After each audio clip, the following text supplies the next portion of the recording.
So welcome back to Malkin Motorsport. We've acquired another car. This is going to be a full race car build. It's the big block 1.6 Getz in the banana yellow. It's in really good condition. Picked it up for a song. Body's really straight. Not really worried about the interior, even though it's in really good nick. Came with new lower control arms, new disc brakes, new linkages. As I said, it's the 1.6 TB SX. It's the G4D motor. So really clean. Should be a strong little project. Looking forward to just having some fun out in the track with it.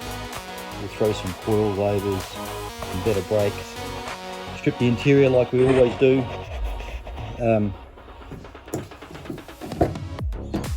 See here, all the interior's in really good nick. All the dash is really clean. Really straight little car.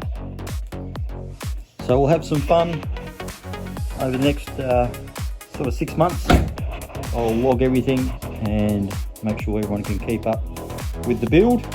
And yeah, looking forward to sharing it with what we do and how we go about it. Thanks again, guys. Take care.